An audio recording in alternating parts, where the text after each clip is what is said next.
rumo aos Estados Unidos nesse momento, porque é lá que o presidente Donald Trump afirmou que vai pausar permanentemente a imigração de pessoas vindas de países do terceiro mundo. E a gente vai entender o porquê, o que gerou essa declaração bombástica dele ontem na sua rede social, o Truth Social, né? Com o Eliseu Caetano, segue aqui conosco, se juntando a nós aqui no palco do Morning, diretamente da Flórida, com todos os detalhes. Eliseu, isso quer dizer que os brasileiros devem se preocupar em alguma medida, meu irmão? Bom te ver, bem-vindo, palavra é sua. Salve, salve, André Marinho. Muito bom dia para você, para os nossos colegas debatedores aí no estúdio e, claro, para todo mundo que acompanha o Morning Show aqui na programação da Jovem Pan.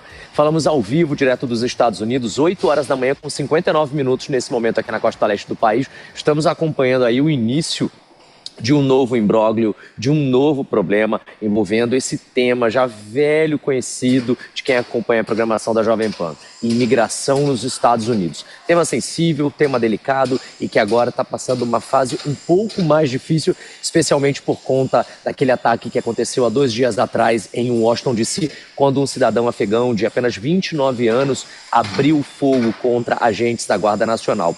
Uma das atingidas, uma agente da Guarda Nacional da Virgínia Ocidental, infelizmente não resistiu aos ferimentos e faleceu. O segundo membro da Guarda Nacional atingido pelos tiros continua internado, hospitalizado em estado grave, segundo a atualização dada ainda há pouco. E Donald Trump não deixou por baixo essa situação. Ele decidiu que a partir de agora, efetivo, imediato, pausar permanentemente aquilo que ele chamou de imigração de países de terceiro mundo. Por meio de uma publicação feita em sua rede social, a Truth Social, o presidente Donald Trump declarou que o governo vai, abre aspas, pausar permanentemente a migração de todos os países do terceiro mundo, fecha aspas. Marinho, ele justificou essa medida dizendo que é necessário, abre aspas, permitir que o sistema dos Estados Unidos se recupere totalmente dessa tragédia, fecha aspas, e ainda afirmou que pretende terminar todos os milhares de ingressos ilegais aprovados pelo governo Biden e ainda foi além. Ele prometeu também remover qualquer pessoa que não seja um ativo líquido para os Estados Unidos. Entre as ações anunciadas inclui-se aí o fim de benefícios federais, o fim de subsídios para não cidadãos, a revogação de naturalização. O que é isso? Até quem é cidadão americano, mas não por nascimento, e se por tempo de país, essa pessoa pode perder a sua cidadania americana caso seja confirmado que ela participou de algum tipo de crime, ou aqui nos Estados Unidos ou no seu país de origem. Segundo ele, vão ser revogados também, ou seja, cancelados vistos, green cards e até cidadanias para pessoas que, abre aspas, minem a tranquilidade doméstica. E fora isso, Marinho, a deportação em massa vai acontecer de imigrantes estrangeiros que representem ônus públicos à administração do país. Agora há pouco, para a gente finalizar, uma rede de TV aqui afirmou que 19 países estão nessa lista. São eles Afeganistão, Mianmar, Chad, República do Congo, Guiné Equatorial, Sudão, Iêmen, entre outros, mas não o Brasil, pelo menos até agora. Aí também até para o Brasil, mesmo do jeito que está, aí também seria um escárnio, aí também já seria demais, dado a quantidade de brasileiros que contribuem muito aí com também o dia a dia dos Estados Unidos. Obrigado, Eliseu Caetano, pela presença. Vamos partir para um rápido break só para quem está nos ouvindo pela rede Jovem Pan de Rádio. Sextou por aqui, a gente volta já já. E repercutindo aqui com a bancada, naturalmente, acho que o estopim, né, pelo menos o divisor de águas para ele ter tomado essa iniciativa, foi com certeza a morte de uma soldada da Guarda Nacional, patrulhando pacificamente as ruas da capital de Washington, D.C., foi alvejada e ontem confirmada a morte por um imigrante afegão. Vamos trazer os detalhes disso com o David de Tarso. Não, e um aspecto que a gente tem que observar também nessa medida do Trump, né? O Eliseu estava ali fazendo a participação ao vivo com uma obra no fundo, inclusive a gente já reparou nisso diversas vezes, né? Quem que faz desenvolver o país também? As pessoas que fazem parte dos países de terceiro mundo, que buscam melhores condições de trabalho nos Estados Unidos. Então você barrar e simplesmente limitar por causa de uma situação que ocorreu, aí realmente eu não vejo pertinência numa medida como essa.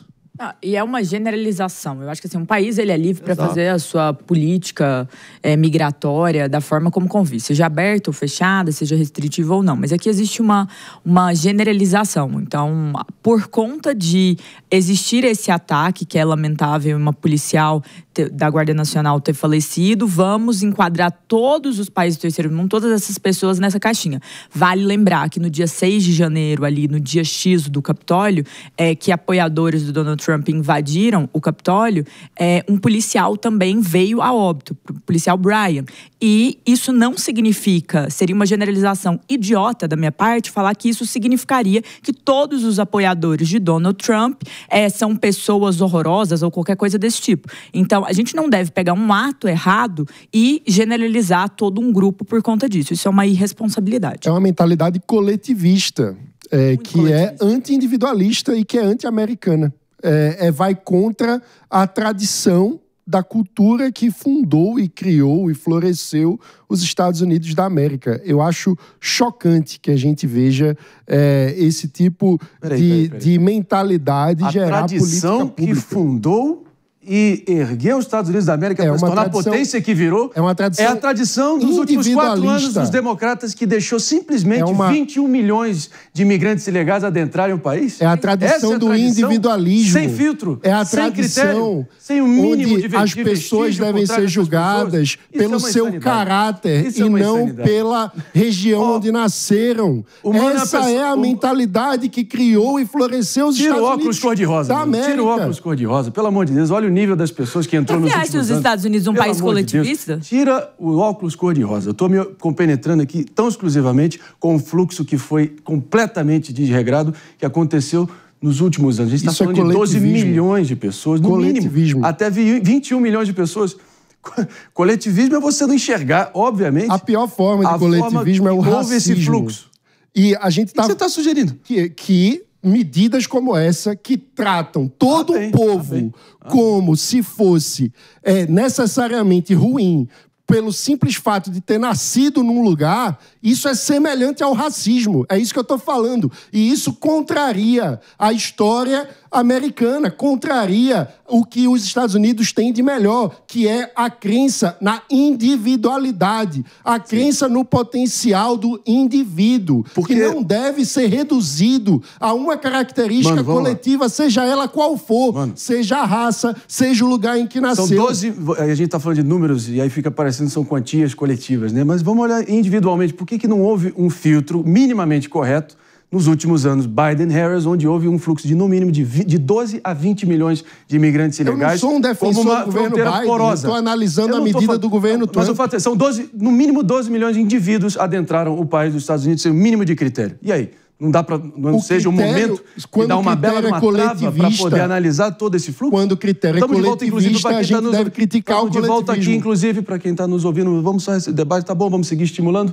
A gente está falando aqui, obviamente, da decisão de Donald Trump de barrar imigrantes de alguns países do terceiro mundo. Muitas vezes são estados falidos, sem o mínimo de condições de até atender os seus próprios cidadãos, que, enfim, muitos deles, no mínimo, acho que qualquer país que se dê o respeito tem que ter o mínimo de critério, filtro e processo para poder averiguar as condições pessoais e individuais de cada uma das pessoas que tem o privilégio de adentrar e usufruir dos benefícios de determinado país. O lugar de nascimento não é uma característica individual.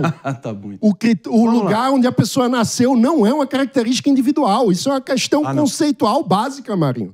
Não é uma questão... Eu estou falando para analisar a situação individual é pensar, pessoas. Por exemplo... Sim, então vamos falar. Os critérios. A pessoa vai lá estudar, a pessoa vai lá com a característica familiar, com o que é que a gente vai analisar? É histórico criminal? É a conduta ilibada pretérita da pessoa? Isso são critérios razoáveis, são critérios que partem da ideia de que o indivíduo, com base no seu comportamento, vai ser avaliado. Isso é uma coisa. A gente está falando do comportamento do indivíduo. Outra coisa é dizer que pela cor da pele, pelo lugar em que nasceu ou pelo gênero, a pessoa vai ou não vai. Isso é uma loucura, isso é um coletivismo que retira o mérito individual para tratar as pessoas como se fossem massinhas de modelar em função do lugar em que nasceram. Posso colocar a bola no chão em relação a essa notícia? Nós estamos falando de um caso que vem uma resposta de um assassinato da Guarda Municipal, da Guarda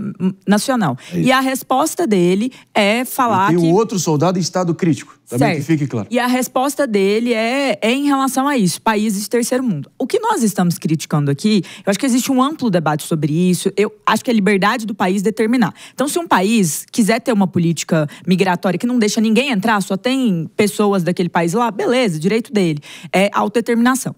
Mas aqui nós estamos falando sobre a generalização em relação a porque esta pessoa cometeu um crime, logo este grupo todo deve ser tratado como um criminoso. Eu sou brasileira. Constantemente eu vejo na Tailândia situações de brasileiros que são presos por tráfico de drogas. Eu acharia extremamente desrespeitoso se alguém me impedisse de entrar, porque um brasileiro, 2 brasileiros, 3 brasileiros podem ter sido presos naquele país por isso ou cometido um crime. Então eu acho que nesse aspecto o problema aqui é a generalização a partir do erro de um indivíduo.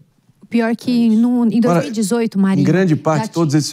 Pode complementar, doutora Priscila. Só para aqui colocar também, como diz a Jazz, a bola no chão, independente da questão migratória, em 2018 teve um travel ban, novamente... Com estados falidos. Isso. O que eles chamam de estados falidos, que não tem o mínimo de controle migratório e de forma de auferir os seus próprios cidadãos. Então, aqui colocando, só para dizer que o que ele fez, né, o que o Trump fez, está baseado numa característica que é possível lá nos Estados Unidos, que visa proibir ou suspender a entrada de classes de pessoas quando elas são consideradas prejudiciais aos interesses dos Estados Unidos. E já tinha tido nos mesmos moldes com os muçulmanos. Então, eu entendo, né, a questão de onde nasceu, mas ele tem uma base, a discussão, a problemática aqui diz respeito à possibilidade dele fazer isso, né?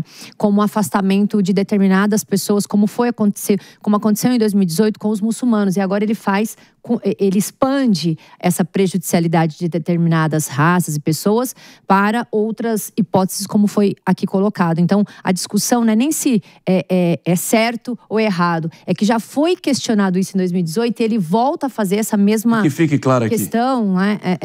Retirando pessoas, como fez com os muçulmanos. E aí, é claro que se você se encontra nessa nacionalidade que é restringida, vai doer muito, porque você vai ser colocado como um bandido, né, junto com outras que seriam tidas ali como prejudiciais àquele país.